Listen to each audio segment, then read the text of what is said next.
Hello, Ko-fi fam. I hope you're having a magical day today. And I wanted to share with you guys a new project I started working on for this upcoming convention. So July's been very busy for me with upcoming conventions, and I'm also prepping for the end of the year. So I've been creating a lot of new pieces. And one of the highest requested items I got was for a Figment piece of just Figment by himself. And one of my favorite scenes in the current version of Journey into Imagination is the end scene, where a lot of people don't like the floating moon head of Dr. Nigel Channing. However, I love space Figment on top of the other planet that's right there next to him. So I decided to create a piece inspired by this animatronic. So here's Space Figgy that I'm currently working on, and I wanted to share with you guys a couple of fun facts about Figment in general. Now, Figment, I do believe, has a very mixed opinion in the Disney family.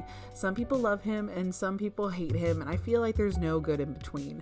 So hopefully with some of these fun facts, I can maybe sway you towards enjoying our little favorite purple dragon. So what some people don't realize is that the Journey into Imagination Pavilion was one of the last original Epcot pavilions to be designed. And the Imagineers were trying to come up with host characters. The original concepts called for the attraction to be called the Professor Marvel's House of Illusions, and was to have been hosted by a very eccentric scientist who, among his other endeavors, bred dragons as a hobby. This concept would later evolve into what we know as Dreamfinder and Figment. And during this evolving process, Figment was originally supposed to be green rather than his familiar purple pigment. However, the choice for the changing of the color of Figment actually came from the company that sponsored the pavilion, and that was Kodak. They thought the green was a little too reminiscent of their business rival Fujifilm, and so the color was changed to what we know today. And also, Figment's red and yellow sweater that you see in the ride is meant to invoke the Kodak logo. So it's some of that subliminal marketing.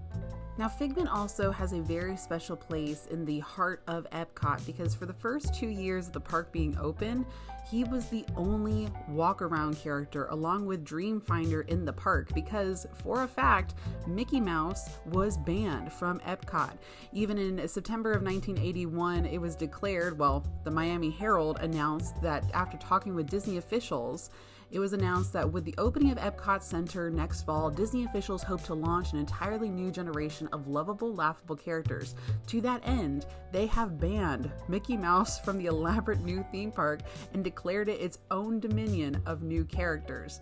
Well, that didn't end up being something that stuck around for very long. In fact, when Michael Eisner came in 1984, he took a tour of Epcot, and one of his first comments was, "Where are the Disney characters?" Michael Eisner was one of the first ones to push Mickey Mouse and all the other Disney characters into the park.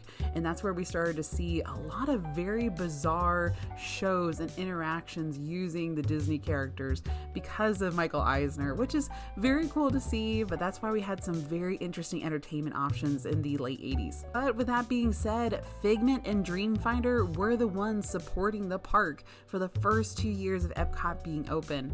And I do think that's why maybe there is a very special place in the local Floridians' hearts with Figment, because he was the OG, he was the original for Epcot. And here is the finished Figment process. So he was using watercolor pencil and some acrylic, as well as some white pens to be able to create that star effect. This was a lot of fun for me to create, and I did this all in one afternoon. And I don't know, he turned out really, really cute. And some of you can tell that that little logo that I put there on his chest is the Imagination Pavilion logo. And I thought that was a cute little tribute because his original spacesuit and what he currently wears in the attraction, it's kind of plain on his chest. Like it needs some buttons or something. So I decided to put the Imagination logo there. Well, I hope you guys have a magical day, and I thank you guys for sticking through and watching this video. Till next time, night night, sleep tight, dream of churros tonight.